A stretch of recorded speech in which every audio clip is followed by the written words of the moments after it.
Ministri i Brendshëm Ervin Hoxha ka nënshkruar marrëveshjen për fazën e tretë të programit forcimi i policimit në komunitet, i cili mbështetet nga qeveria suedeze. Përmes programit SCAP, ky program ka si qëllim forcimin dhe konsolidimin e partneritetit ndërmjet policisë dhe komunitetit, veçanërisht nëpërmjet këshillave vendore të sigurisë publike. Nëse gjatë dy fazave të para, fokusi ka qenë ndërtimi i besimit dhe partneritetit të ndërsjellë ndërmjet policimit dhe komuniteteve, tashmë kemi hyrë në një fazë të tretë të forcimit dhe konsolidimit të këtij partneriteti, sidomos nëpërmjet këshillave vendore të sigurisë publike. Qëllimi final mbetet i pandryshueshëm, rritja, fuqizimi i kapaciteteve të policisë shtetit për parandalimin e ngjarjeve kriminale,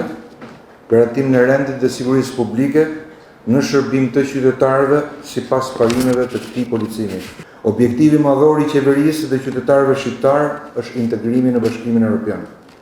Prandaj për ne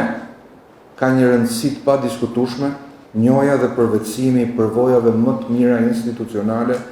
dhe të përparuara nga policitë europiane në fushën e sigurisë, mbrojtjes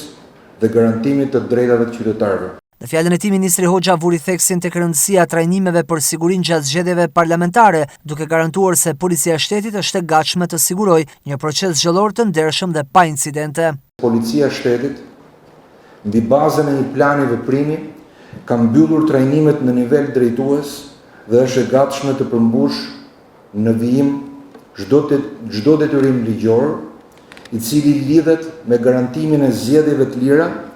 e me standarde të datës 11 maj. Drejtori i përgjithshëm i policisë Ilir Proda cilësoi krimin e besimit si një faktor kyç që ka inkurajuar qytetarët të raportojnë krimet dhe të bashkëpunojnë me autoritetet.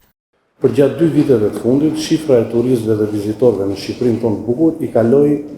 numrin 10 milion. Dhe incidentet në lidhje me këtë gjë ishin 0. Dhe kjo padyshim nuk është vetëm për merit të policisë, por në veçanti për merit të gjithë qytetarëve, të përfshirjes tyre në shumë iniciativa për të parandaluar dhe luftuar krimin,